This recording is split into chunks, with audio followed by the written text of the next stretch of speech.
Hello everyone. आप सभी का हमारे चैनल पे स्वागत है बच्चों। तो आपके क्लास 10th की जो मैथमेटिक्स बुक है ना, एनसीईआरटी चैप्टर नंबर जो 2 है बहुपद, अंग्रेजी में जिसे कहते हैं पॉलीनॉमियल्स, उसे आज हम डिटेल में समझेंगे पहले। और प्रश्नावली तो बहुत ही आसान है, 2 मिनट में ख़त्म हो जाएगी। तो प्रश्नावली से ज़्यादा इंपॉर्टेंट इसका ये बेसिक जो मैं अभी आपको बताऊंगा समझाऊंगा वो ज़्यादा ज़रूरी है। ये चैप्टर आप कक्षा 9 में भी आप पढ़ चुके हैं, तो कक्षा 10 में दोबारा है। तो बिना किसी देरी के वीडियो को हम स्टार्ट करते हैं। तो सबसे पहले बहुपद पे आ जाते हैं कि भैया बहुपद होता क्या है, व्हाट इज़ पॉलीनॉमियल, है ना। तो अगर मैं बहुपद को समझाऊं उससे पहले दो चीज़ आप पहले से आप जानते होंगे, मैं दोबारा से आपको रिपीट करवाता हूं। पहली चीज़ क्या है कि आप जानते होंगे कि चर क्या होता है, ठीक है। और दूसरी चीज़ क्या होती है कि अचर क्या होती है। ये चीज़ आप पहले से ही जानते हैं, क्योंकि जो पोलिनोमियल्स होता है ना, जो बहुपद होता है, वो इन दोनों के कॉम्बिनेशन से बनता है। किस तरीके से वो भी आपको जानने को मिलेगा। चर क्या होते हैं, जैसे मैंने यहाँ लिख दिया एक्स, ये वाई, ये टी, ये यू, ये सब हमारे चर होते हैं। अचर क्या होती है, संख्याएं, ठीक है। अचर क्या होती है, संख्या, जैसे 2 लिख दिया, -2, √3 लिख दिया, 1/3 लिख दिया। ऐसे जो भी संख्याएं होंगी, ठीक है, वो हमारी क्या होती है, अचर होती है। अब बहुपद क्या होता है, देखो मैं किताबी भाषा से मैं आपको नहीं पढ़ा रहा हूँ, ऐसी चीज़ें बता रहा हूँ जो आप आसानी से समझ सकें, ठीक है। कोई भी डेफिनेशन एग्जाम में लिखने के लिए नहीं आती है, आपको क्वेश्चन सॉल्व करने हैं। और क्वेश्चन आप तभी समझ पाओगे, कर पाओगे, जब आप मैथ को समझोगे। क्वेश्चन को रटने जाओगे तो फिर आगे दिक्कत आने शुरू हो जाएंगी। तो बहुपद किसे कहते हैं, देखो बहुपद उस बीजगणितीय प्रसारित रूप को कहा जाएगा जो 3 चीज़ों को संतुष्ट करेगी, ठीक है। 3 चीज़ों को संतुष्ट कौन कौन सी करेगी, नंबर 1, नंबर 2, नंबर 3। कौन कौन सी 3 चीज़ें, पहली चीज़ जो आ जाती है, देखो बच्चों, पहली चीज़ आपकी क्या आ जाएगी, पद सीमित हो, ठीक है। एकदम सिंपल एंड स्वीट तरीके से लिखाएंगे, पद सीमित होने चाहिए। पहली कंडीशन ये हो।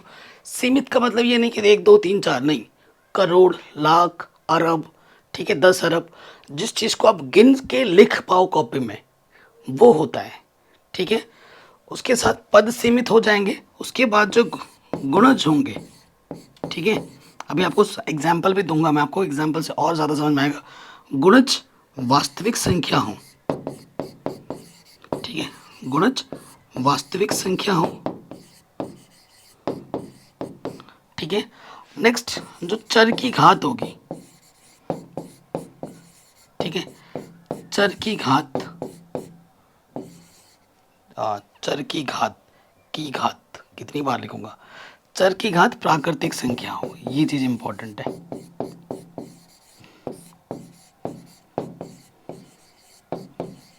ठीक है। कोई भी बीजगणितीय एक्सप्रेशन, कोई भी अलजेब्रिक एक्सप्रेशन अगर इन 3 चीज़ों को संतुष्ट करता है तो वो एक क्या होगा, बहुपद होगा, अन्यथा नहीं होगा। इस चीज़ को समझते हैं, आइए समझते हैं। कुछ एग्जाम्पल्स आप पे आंखों के सामने लेते हैं और फिर करते हैं, ठीक है। एक एग्जाम्पल मैंने यहाँ लिख दिया, 3x⁻³ + 2x + 5। अच्छा, कई बच्चे बराबर ज़ीरो लगा देते हैं, बराबर ज़ीरो नहीं लगाना है। बराबर ज़ीरो लगाएंगे तो वो समीकरण हो जाएगा, बहुपद नहीं रहेगा। हम बहुपद पढ़ रहे हैं, समीकरण नहीं। सबसे पहली चीज़, क्या ये बहुपद है कि नहीं है वो हमें चेक करना है। तो आइए देखते हैं कितने पद है, 1 2 3। पद सीमित होने चाहिए, बिल्कुल 3 ही पद हैं, पहले प्रॉपर्टी को हाँ कर रहा है। उसके बाद गुणज, यहाँ पर गुणज क्या है, 3 2 और 5। गुणज वास्तविक संख्याएं होनी चाहिए, 3 2 वास्तविक संख्या के अंतर्गत ही आती है, ठीक है। उसके बाद चर, देखो चर की घात कितनी है, 3 है, और एक्स की इधर 1 है। एक जो होता है 3 होता है, ये क्या है बच्चों, ये प्राकृतिक संख्या है। 1 2 3 4 ये सब प्राकृतिक संख्या है। तो ये तीनों कंडीशनों को हाँ कर रहा है। तो ये जो हमने लिखा हुआ है बीजगणितीय, ये जो पद है ना, ये हमारा क्या हो जाएगा, एक बहुपद हो जाएगा। ये हमारा एक बहुपद हो जाएगा। अब एक चीज़ है, अगर इसी बहुपद को किसी संख्या के नीचे अगर लिख दें, इसी बहुपद को अगर किसी संख्या के नीचे लिख दें, क्योंकि ऐसे प्रश्न भी आपको देखने को मिलेंगे। ये बहुपद हम जानते हैं, इसे हमने एक संख्या के नीचे लिख दिया है। अब ये बहुपद नहीं रहेगा, अब ये बहुपद नहीं है। क्यों, क्योंकि इसकी घात नीचे है 1, प्लस का एक, ऊपर जाके क्या हो जाएगा माइनस का एक, ऊपर जाके क्या हो जाएगा घात माइनस का एक, ठीक है। और अभी घात करेंगे तो नेगेटिव में आ जाएगा घात, घात तो प्राकृतिक संख्या चाहिए। ये जो चीज़ है ना, कक्षा 11 में पढ़ोगे, द्विपद प्रमेय नाम से एक चैप्टर आएगा गणित में, उससे हम जब इसको खोलेंगे ना तो इसकी पावर माइनस में आने लगेगी, और एक भी पावर अगर माइनस में आ जाता है तो फिर वो बहुपद नहीं रहेगा। सारे जो पावर्स होने चाहिए वो, और प्राकृतिक संख्या और पूर्ण संख्या में बोल सकते हैं इसको हम, क्योंकि इसमें जीरो भी इंक्लूड होता है, पावर में जीरो भी हो सकता है, 0 1 2 3 4 5 6 7 8 9 10 चलता रहेगा, ठीक है। ये प्रश्न हो गया। आगे और लेते हैं एग्जाम्पल। मैंने कोई किताब नहीं खोल रखी है आपके सामने, मैंने अपने तरीके से मैं आपको समझा रहा हूँ बाई एग्जाम्पल लेके। एक एग्जाम्पल और लेते हैं, जैसे यहाँ मैंने लिखा है 2x² प्लस 5x की पावर 1/2 माइनस के 3। सबसे पहले देखो बच्चों, कितने पद हैं, 1 2 3, पद सीमित है, 3 पद है, 3 ही ले रहा हूँ, आसान आसान एग्जाम्पल ले रहा हूँ। उसके बाद गुणज देखते हैं, 2 है, 5 है, चलो इसको √3 कर लेते हैं। √3 है, √3 भी वास्तविक संख्या में ही आती है, भले ही अपरिमेय संख्या, लेकिन अपरिमेय संख्या वास्तविक संख्या होती है, ये आपको पता होना चाहिए। तो जो गुणज है 2 5 और √3 वास्तविक संख्या है। दूसरे कंडीशन को भी इसने हाँ कर दिया। अब तीसरे कंडीशन देखो, किसी भी एक कंडीशन को अगर मना करता है बच्चों, फिर वो बहुपद नहीं होता है। अब देखो अगले वाले पार्ट पे आ जाओ, इसकी घात 2 है, प्राकृतिक संख्या है भैया, भैया ये तो 1/2 है, 1/2 है घात में। अगर घात में 1/2 है तो ये तो भैया प्राकृतिक संख्या है ही नहीं भैया। अगर ये प्राकृतिक संख्या नहीं है तो ये तो बहुपद नहीं हो सकता, तीनों प्रॉपर्टी हाँ होनी चाहिए, तो ये बहुपद नहीं होगा। सिंपल रख रहे हैं चीज़ों को, आप समझ गए होंगे कि क्या होता है, ठीक है। बहुपद क्या चीज़ होती है, 3 शर्तों को यहाँ कहता है, ठीक है। कौन सा होगा कौन सा नहीं होगा मैंने एग्जाम्पल देके आपको समझा दिया है। आगे बढ़ते हैं, अभी बहुत सी चीज़ हमें सीखनी है। नेक्स्ट आता है घात, डिग्री कहते हैं अंग्रेजी में, ठीक है। घात क्या होती है, बहुपद की अधिकतम, देखो घात क्या होती है, चर की घात का अधिकतम मान, ठीक है, अधिकतम मान वो होगा, ठीक है, उसे हम घात कहते हैं। मैं आपको एग्जाम्पल देता हूँ, 2 एग्जाम्पल मैं यहाँ रखता हूँ। जैसे पहला मैंने एग्जाम्पल रखा, पहला एग्जाम्पल रख दिया मैंने x की घात 3 प्लस 2x² प्लस 5, और एक रखा मैंने x² प्लस 5 के x की पावर 4 प्लस 2x, ठीक है। ये मैंने कुछ एग्जाम्पल लिए। तो घात क्या होगी, x की सबसे बड़ी घात, देखो ये तो मैंने x में ले रहा हूँ, ज़रूरी नहीं हो कि ये x में ही हो, x की जगह y में हो सकता है, t में हो सकता है, z में हो सकता है, उससे मतलब नहीं है, ठीक है ना। x की जगह y रख दो, कोई फर्क नहीं है। घात क्या होती है, सबसे बड़ी घात। तो x की यहाँ बड़ी घात कितनी है, 3 है, तो इसकी अगर घात की बात की जाए, है ना, इसकी अगर मैं घात की बात करूँ तो कितनी है घात, 3 है। इसमें सबसे बड़ी घात कितनी है, 4, और इसमें अगर घात की बात की जाए तो घात की कितनी होगी, 4 होगी, ठीक है। अगर घर पे 3-4 भाई बहन हो आप लोग, तो किसकी चलती है घर पे, सबसे बड़े वालों की चलती है, छोटे की कोई नहीं सुनता, तो सबसे बड़े वाले की चलेगी हमेशा, और सबसे बड़ा वाला ही उसकी घात में काउंट होगा। घातों के आधार पर बहुपद का वर्गीकरण होता है, बहुपद के नाम पढ़ते हैं, चिंटू पिंटू मिंटू, है ना। तो ऐसे ही घातों के आधार पर उनके नाम भी होते हैं। कैसे, देखो सबसे पहला जो आता है रैखिक बहुपद। रैखिक बहुपद क्या होता है, रैखिक बहुपद क्या होता है, जिसकी घात 1 होती है। ऐसा बहुपद जिसकी घात 1 है उसे हम रैखिक बहुपद कहते हैं। इसका व्यापक रूप क्या होता है, मैं लिख के दिखा रहा हूँ, व्यापक रूप। इसका जो व्यापक रूप होता है बच्चों, वो होता है ax प्लस b, जहाँ पर इस a का मान कभी भी 0 नहीं हो सकता, इस a का मान कभी भी 0 नहीं हो सकता, ये कंडीशन याद रखिएगा। सर उदाहरण दीजिए, तो उदाहरण लीजिए, जैसे मैंने लिख दिया 2x प्लस 5, या सिर्फ x ही लिख दिया, या फिर माइनस के 3x लिख दिया। इन यहाँ पर आप आराम से देख पा रहे हैं कि x की घात कितनी है, 1 है। तो ये सब क्या है बच्चों, ये है रैखिक बहुपद। x की अधिकतम घात यहाँ पर 1 है। ठीक, अब एक बच्चों में बहुत ज़्यादा डिफरेंस, मतलब बच्चे बहुत ज़्यादा कंफ्यूज हो जाते हैं। क्या कंफ्यूज हो जाते हैं? ज़ीरो पोलिनोमियल और कांस्टेंट पोलिनोमियल में बच्चे बहुत ज़्यादा कंफ्यूज हो जाते हैं। एकदम मक्खर बना दूंगा इस चीज़ को। देखो, ज़ीरो बहुपद किसे कहते हैं हिंदी में? शून्य बहुपद। ठीक है, क्या होता है? शून्य बहुपद।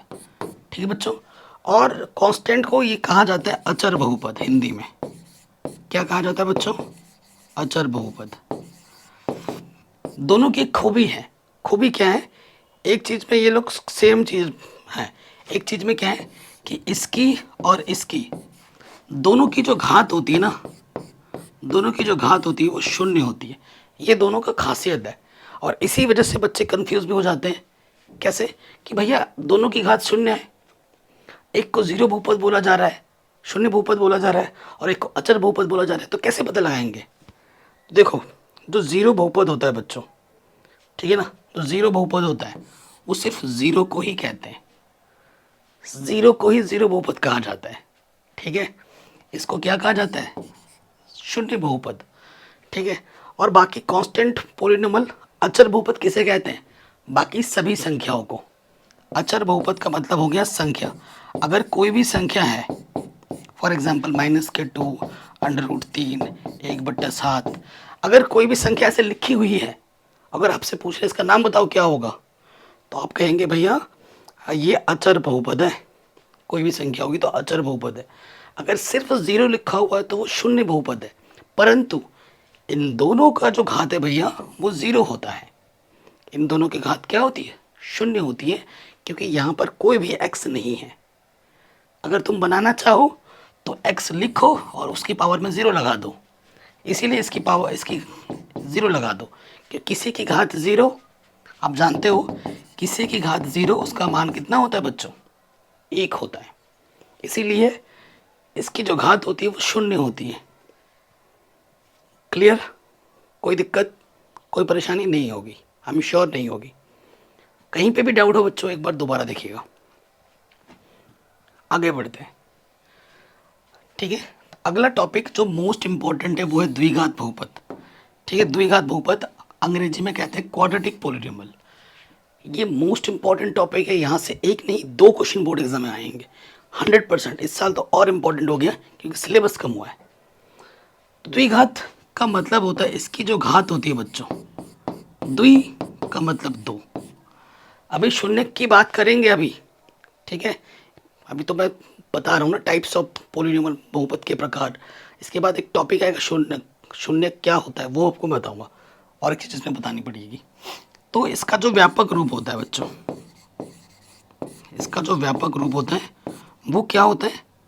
वो व्यापक रूप होता है इसका ax² + bx + c, जहाँ पर a का मान कभी ज़ीरो नहीं होता। भैया उदाहरण दो, हम तो ऐसे नहीं मानेंगे, उदाहरण दो। बिल्कुल देंगे यार उदाहरण। यहाँ पर मैंने लिख दिया 2x² + 5x - के √2। x की अधिकतम घात कितनी है? 2 है, इस रूप में है, बिल्कुल है ना, इस रूप में है। और उदाहरण दो, जैसे यहाँ पर लिख देते हैं x² + 2, ये भी आपका एक क्या है? द्विघात बहुपद है, क्योंकि x की अधिकतम घात कितनी है यहाँ पर?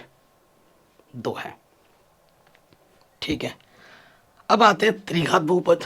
तो त्रिघात नाम से ही स्पष्ट है, ठीक है, नाम से ही स्पष्ट है कि इसमें घात कितनी होती है? 3 होती है। इसमें घात कितनी होती है बच्चों? 3। अगर मैं व्यापक रूप की बात करूं, व्यापक रूप ax की घात 3 bx² + cx + d होता है, जहाँ पर a का मान कभी भी शून्य नहीं हो सकता। ठीक है, ये इसका व्यापक रूप होता है। उदाहरण वही चीज़ है, सेम चीज़। उदाहरण की अगर मैं बात करूं, उदाहरण क्या हो जाएगा? जैसे x की घात 3 + 2x + 5, मतलब x की घात अधिकतम 3 है तो ये त्रिघात बहुपद है। सीधी सी बात है। इतना आ गया, आगे बढ़ते हैं। अब आएगा शून्यक। शून्यक इसे अंग्रेजी में कहते हैं जीरोस। ठीक, शून्य क्या होता है? वो संख्या जो बहुपद को शून्य बना दे उसे हम शून्य कहते हैं। अब एक चीज आपको और बतानी बैकवर्ड में जाके, देखो जो जितनी घात होती है बहुपद की उतने ही शून्य होते हैं। जैसे रैखिक बहुपद है ना, इसकी घात कितनी है? एक, तो उसके शून्य कितने होंगे? एक। ठीक, फिर ये इसके कोई शून्य नहीं होता। ठीक है, फिर द्विघात है, दो घात है तो शून्य कितने होंगे? दो होंगे। त्रिघात है तो शून्य कितने होंगे? तीन होंगे। ठीक है, ये चीज़ बहुत ज़रूरी है। तो शून्य क्या होता है वो समझ लीजिए। शून्य क्या करता है ना, बहुपद को शून्य बनाता है। शून्य क्या करता है? बहुपद को शून्य बनाता है। जैसे मैंने एक बहुपद ले लिया, मेरे पास एक बहुपद है पी एक्स बराबर 2x+3। ठीक है, तो शून्य क्या होगा कि x के जगह पर मैं कौन सा मान रखूं? x के जगह पर मैं कौन, देखो x की घात यहाँ कितनी है? कुछ नहीं तो एक है, तो एक शून्य होगा। x के जगह पर यहाँ मैं कौन सा मान रखूं कि इसको ये क्या बना दे? शून्य बना दे। तो वो x का जो मान होगा वो शून्य होगा। अब देखिए कैसे कैसे निकालते हैं शून्य। शून्य के लिए ना जो बहुपद होता है उसको ज़ीरो मान लेते हैं। ठीक है, तो 2x+3 बराबर ज़ीरो, तो प्लस का 3, ठीक है ना, इधर आके माइनस का 3 हो जाएगा, और ये दो जो गुणे में इधर आके बट्टे में हो जाएगा। तो ये इसका शून्यक है। ये इसका क्या है बच्चों? शून्यक। ठीक है, अगर आपको बिलीव नहीं हो रहा है तो मैं करके दिखा देता हूँ कैसे। देखो यहाँ पर मैं ना x के जगह पे मैं क्या रखूँगा? -3/2। x के जगह पे मैंने रख दिया -3/2 और यहाँ है 3। 2 से 2 कटा, -3 + 3 क्या बना दिया इसने? इसको शून्य। यानी कि x बराबर -3/2 इसका क्या है? शून्यक है। ठीक है, x की घात 1 थी तो एक ही शून्य आएगा। अगर x की घात 2 होती तो दो शून्य का होता है। जैसे एग्जाम्पल ले लेते हैं, एक बहुपद मेरे पास है x² -4। ठीक है ना, तो इसका शून्यक 2 होगा। x की घात कितनी है? 2 है, तो इसके दो शून्यक होंगे। शून्यक के लिए देखो, शून्यक के लिए क्या करते हैं? बहुपद को 0 के बराबर रखते हैं। तो x² -4 बराबर 0, तो -4 इस तरफ आके +4 हो जाएगा। ठीक है, वर्गमूल निकालेंगे +-4, तो x का मान आ जाएगा +-2। तो यहाँ पे दो मान है x के, कितने? दो मान है, एक तो है प्लस का 2 और एक है -2, तो दो शून्यक है। ठीक है, अगर आप चाहो तो निकाल के देख लो, रख के देख लो। यहाँ पर मैं रखता हूँ, x के जगह पे क्या रखना है? +2 रखो एक बार, 2 दूनी 4 -4 0। एक बार तुम -2 रख के देखो x की जगह पर, -2 रख रहा हूँ, माइनस का वर्ग करने में प्लस हो जाता है, बना रहा है 0। तो इसके ये शून्य क्या हो गए? x की घात 2 थी तो इसके ये शून्य हो गए। अब देखो, अब वो जो आपकी प्रश्नावली 2.1 है, ठीक है, आपकी ये जो प्रश्नावली 2.1 है उस पर आते हैं पहले। ये प्रश्नावली बहुत ही आसान है, इसमें बस शून्य बताना है। अब एक प्रश्न आपके एग्जाम में आता है, पता है क्या एग्जाम में आता है? ये आता है कि जो द्विघात बहुपद होता है उसका जो ग्राफीय निरूपण बनता है उसको क्या कहते हैं? तो कॉपी में लिख के लो, उसे कहते हैं परवल है। ठीक है, मैं आपको अभी दिखाऊंगा अभी चित्र में, उसे क्या कहते हैं? परवल है, अंग्रेजी में कहते हैं पैराबोला। सो गाइज, अब आपके सामने प्रश्नावली 2.1 आ चुकी है। ये देखिए मैंने यहाँ पे खोल लिया, बहुत ही आसान है। यहाँ लिखा है किसी बहुपद पी एक्स के लिए y बराबर पी एक्स। अब यहाँ पर बहुत इंपॉर्टेंट है, y बराबर पी एक्स बोला है, तो यहाँ p के अंदर क्या है? x है। तो ठीक है, दो चीज़ होती है, एक तो x अक्ष होता है, एक y अक्ष होता है। अगर यहाँ पी एक्स है तो आपको पता है बच्चों, इधर आपका x अक्ष होता है और इधर आपका y अक्ष होता है। तो x अक्ष में जितने कट पॉइंट मिलेंगे ना, ऐसे ऐसे कट पॉइंट मिलेंगे, उतने शून्यक होते हैं। ठीक है, उतने क्या होते हैं? शून्यक होते हैं। सो यहाँ पहले वाली आकृति में आ जाओ। ठीक है यार, ये क्या हो रहा है? ठीक है, तो यहाँ पहली वाली आकृति में आएंगे, x अक्ष में कोई भी कट पॉइंट नहीं है, तो इसमें कोई भी शून्यक नहीं है, तो इसमें 0 शून्यक है। ठीक है। फिर आ जाइए यहाँ पर, ये एक्स अक्ष है, कितने कट पॉइंट है, एक कट पॉइंट है, तो इसमें कितने शून्य गए, एक। ठीक है, अगले चित्र में आ जाते हैं। ठीक है, अगले चित्र में आ जाओ। फिर देखो, ये देखिए अगला चित्र आपको इसके बड़ा बड़ा करके दिखा रहा हूँ ताकि आप आराम से समझ पाए। ठीक है, यहाँ देखिए, यहाँ पे कितने कट पॉइंट है, एक, दो, तीन, तो ये इसमें तीन शून्य के हैं। ठीक है, शून्य के आधार पर भी बता सकते हो ये कैसे शून्य के। अगर एक शून्य है तो वो रैखिक बहुपद है। ठीक है, अगर दो शून्य है तो द्विघात बहुपद है, तीन शून्य है तो त्रिघात बहुपद है, जीरो शून्य है तो वो शून्य बहुपद है या फिर अचर बहुपद है। ठीक है, ये चीज़ आपको जानते हैं। अगले वाले पार्ट पे आ जाओ, देख के बताओ। ये तो मैंने तभी कहा था प्रश्नावली बहुत आसान है, प्रश्नावली में कोई दम नहीं है। देखो इसमें कितने शून्य है, कितने कट पॉइंट है, एक, दो, तो इसमें दो शून्य है। तो इस ये होता है परवलय, परवलय ऐसा बनता है, इसे क्या कहा जाता है, परवलय। ठीक है, इसे कहा जाता है परवलय। इसके कितने शून्य के, एक, दो, तीन, चार, चार कट पॉइंट एक्स में, तो इसके चार शून्य के। ठीक है, आखिरी प्रश्न पे आ जाते हैं। ठीक है, इसमें कितने शून्य के, एक कट पॉइंट, दो कट पॉइंट, तीन कट पॉइंट, तो इसमें तीन शून्य के। हो गया प्रश्नावली खत्म आपका, इतना आसान था। तो अगर ये वीडियो पसंद आई, कि प्रश्नावली वैसे मैं करवाता 2 मिनट में हो जाता, लेकिन प्रश्नावली से ज़्यादा ज़रूरी इसका बेसिक है, क्योंकि बेसिक से ज़्यादा क्वेश्चन आते हैं। ठीक है, इस चैप्टर के बेसिक से ऑब्जेक्टिव क्वेश्चन आते हैं, नॉर्मल प्रश्न भी आते हैं। तो वीडियो कैसी लगी ज़रूर हमें कमेंट करके बताएं। आपको किस टाइप की वीडियो चाहिए वो हमें ज़रूर बताएं। साइंस मैंने पूरी पढ़ा रखी है, इंपॉर्टेंट क्वेश्चंस करा रखे हैं, सब कुछ पढ़ा रखा है। लिंक्स मिलेगी डिस्क्रिप्शन पे, एक बार प्लेलिस्ट और डिस्क्रिप्शन में लिंक ज़रूर देखें। चैनल को सब्सक्राइब करके अपना प्यार और सपोर्ट ज़रूर दें। जय हिंद, अपना ख्याल रखें, मिलते हैं नए वीडियो में।